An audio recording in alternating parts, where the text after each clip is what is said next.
ఓం గం గణపతియే నమః. ఓం శ్రీ మాత్రే నమః. ఓం శ్రీ గురుభ్యో నమః. శ్రీ శ్రీ నాగలక్ష్మి అమ్మవారి శక్తిపీఠం నుండి మధురా నగర్, విజయవాడ బాపూజీ రోడ్లో ఉన్న ఈ నాగలక్ష్మి అమ్మవారు భక్తులందరికీ ఆశీస్సులు అందజేస్తూ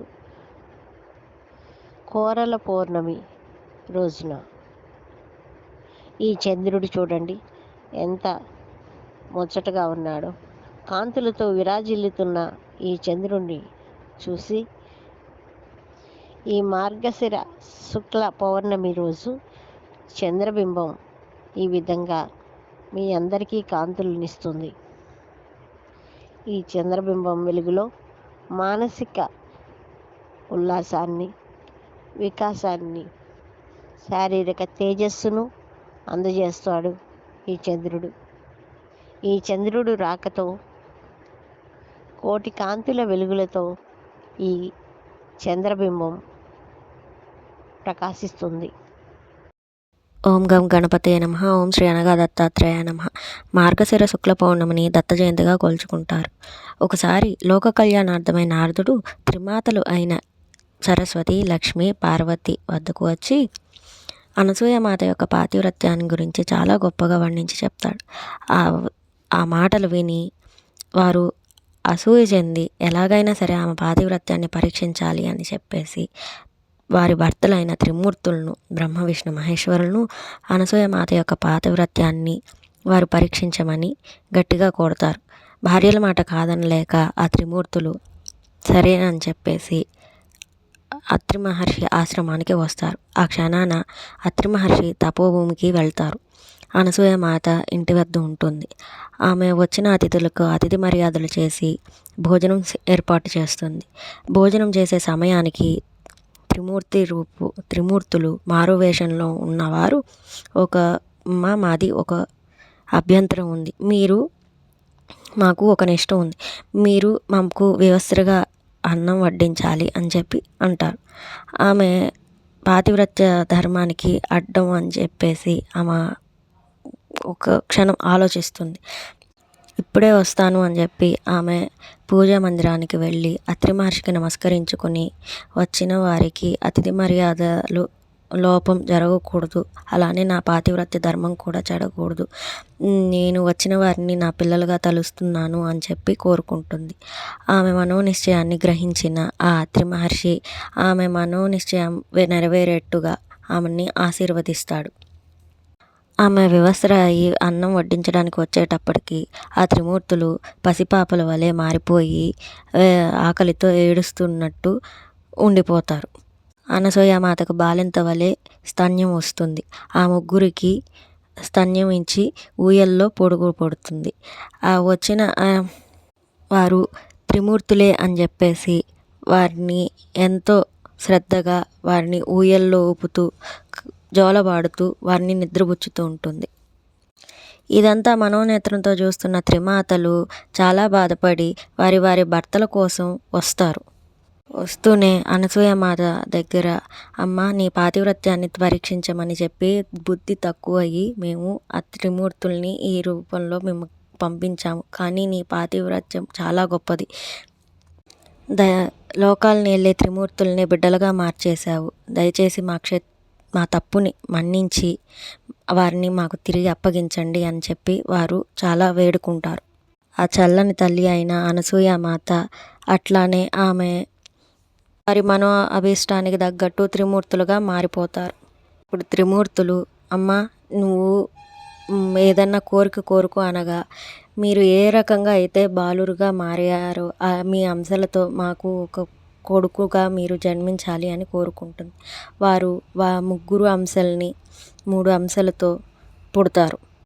బ్రహ్మ అంశతో చంద్రుడు అన్న పేరుతో, విష్ణు అంశతో దత్తుడు అన్న పేరుతో, శివుని అంశతో దుర్వాసుడు అన్న పేరుతో 3 పుత్రులు పుడతారు వారికి. యుక్త వయసు వచ్చే సమయానికి బ్రహ్మ అంశతో ఉన్న చంద్రుడు, అలాగే రుద్రుడు అంశతో అంటే శివుని అంశతో ఉన్న దుర్వాసుడు తపోభూమికి వెళ్ళిపోతారు.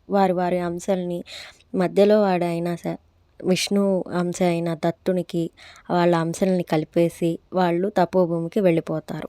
ఈ విధంగా దత్తాత్రేయుల వారు అత్రి అనసూయల దగ్గర పెరుగుతూ ఉంటారు. ఈ మార్గశిర శుక్ల పౌర్ణమిని దత్త జయంతిగా అందరూ కొలుచుకుంటూ ఉంటారు. జై గురుదత్త, శ్రీ గురుదత్త. ఓం శ్రీ మాత్రే నమః. మధురానగర్లో కొలువై ఉన్న శ్రీ నాగలక్ష్మి మాత పీఠం వ్యవస్థాపకురాలు శ్రీ నాగలక్ష్మి అమ్మ తన 40 సంవత్సరాల మంత్రానుష్ఠానంతో ఎంతో మందికి తన వాక్కుతో సమస్యలకు పరిష్కారం చూపిస్తున్నారు. ఆ పీఠంలో అమ్మని దర్శించుకుంటూనే మనకు మానసిక ప్రశాంతత వచ్చేస్తుంది. ఒక గురు పౌర్ణమి రోజున నేను అమ్మ దగ్గరకు మంత్రదీక్ష తీసుకోవడం కోసం వచ్చాను. అమ్మ చూపిన అనుభూతి మాటల్లో చెప్పలేను.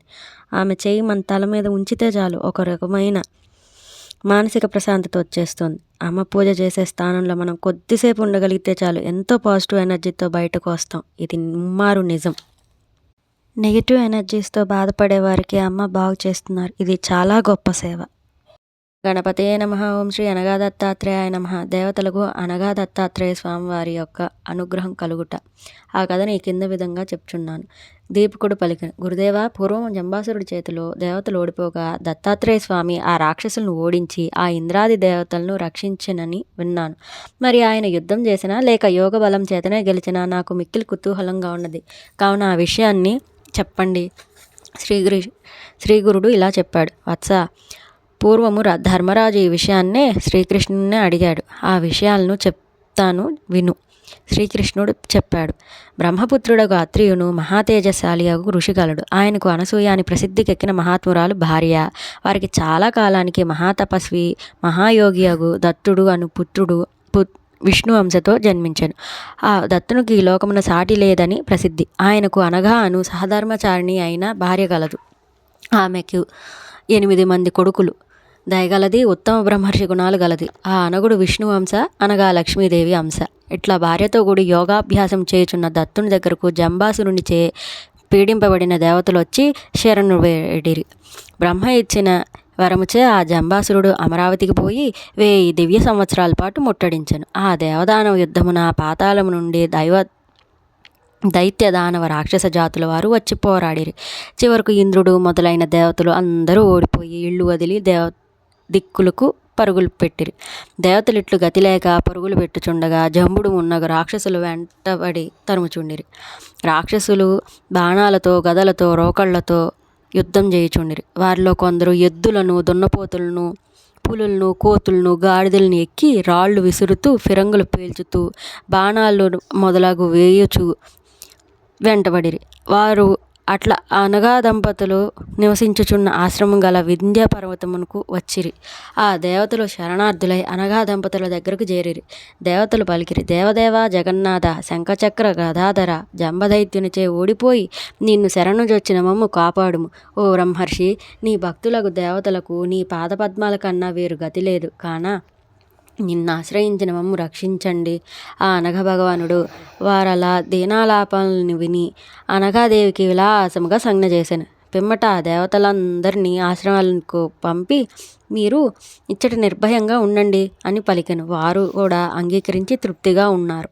అందులో రాక్షసులు ఆయుధాలను విసురుకుంటూ అచ్చటికి వచ్చి విలాసవతి ఆకారంలో ఉన్న అనగాదేవిని చూసి ఈ విచ్చలవిడి మునిపత్నిని పట్టుకొనుడు, పూలు పండ్లు మొదలగు కానుకలుగా ఇండు అని పలికిరి.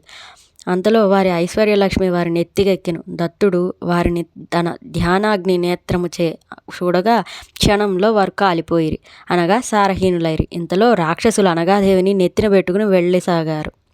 దత్త ప్రభావంచే తేజోహీనులుగా అనఘాదేవి ప్రభావముచే లక్ష్మీహీనులుగా ఆ మదపీడితులకు రాక్షసులను దేవతలు పట్టి నరకసాగిరి.